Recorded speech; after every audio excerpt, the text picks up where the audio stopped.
My name is Edi Lawani, and this is my story.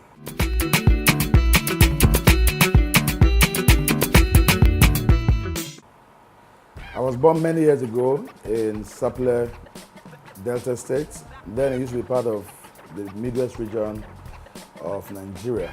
I am from Igara in Akoko Edo local government area of Edo State. My early life was spent between Sapele and Igara. I had my early education, primary and secondary school education in Igara. And then I had my brief stint with the Lagos State College of Science and Tech, then known as Lagos Tech, and then moved on to Bende State University in Ekpoma. Thereafter, I found myself in the University of Lagos Mass Communication Department for my postgraduate studies in radio and television production.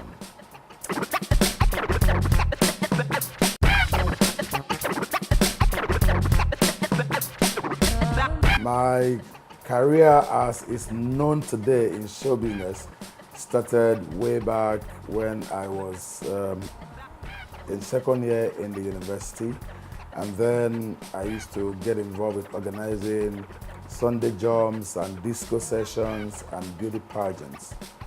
And I also picked up interest in audiovisual production, where as a student I acted as an assistant cameraman to some local video production company. There I learned the rudimentary art of handling cameras and the, what you might call, old school way of editing way back then.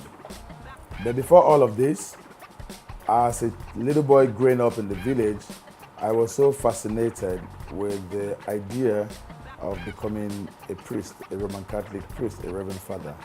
I gave up that dream in my third year in university. At some point, it crossed my mind to become a doctor, and by the time I was leaving university, I was so focused on joining the military to be a soldier.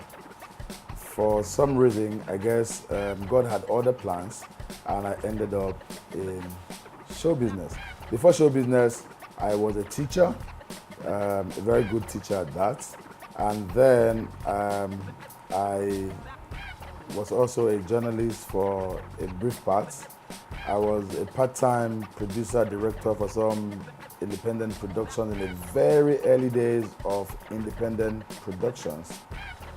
And then my paths crossed with that of Tony Okoroji as a journalist, and one thing led to the other, and he managed to convince me to spend more time focusing on show business and contributing to the development of the entertainment industry in Nigeria, rather than pursuing a career in journalism. Reluctantly, I took his advice and I took it as a challenge, and here I am today, many years down the line.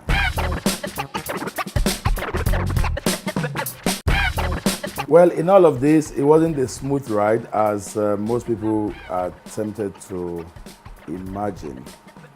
I'll pick on a few stories just to buttress this. When I chose to go into audiovisual production, way back then it was the era of the regular pneumatic tape. You had your dock over your shoulders, and then the camera on the other hand, string of cables and stuff. And then there was this guy, Iso Magbarango from River State. He's a lawyer now. He was the first guy that put me through on the rudiments of how to handle the camera. This is what it means to pan, to zoom, to tilt, and all of that. And before you got to that level, you had to like go around with him, bear the, what you call like the torchbearer, like the lighting, which was like on a crooked pole. The current was like leaking. You got electric shocks like every now and then in the process of doing that. It was so damn hot, but you wanted to learn, so you had to stick with it. So that's some guy that I owe a whole lot of gratitude for letting me touch a video camera and operate it for the very first time, like many years back. And then another story that like props up in my mind every now and then. Out of university, trying to get a job, I had to make ends meet deliberately. There were uncles and friends I could have gone to for help, but I deliberately wanted to, like, as it were, do it on my own. And I had to, like, teach in different private schools, doing preparatory classes for JAM students. And I was teaching in like about 4 to 5, 6 schools in Isolo, Iriakari Estate area, way back then. And then I'll have to stop by maybe like a little, what you call it, like these places where they sell water, and then pay something to wash your legs, because you must have been trekking from one end of Isolo to the other. By the time you get to school, your legs are dusty and you're sweating. You have to catch your breath like under a tree so you can look decent to the students you're going to teach. It was like horrible. You teach for like 4 or 5 hours non-stop from one school to the other. You're foaming at the mouth. You haven't eaten. You're starving. But hey, you teach for 2 hours and you get paid like 3 naira or something like that. And that was like, I was one of the highest paid teachers in some of those areas there. It was really like crazy, you know.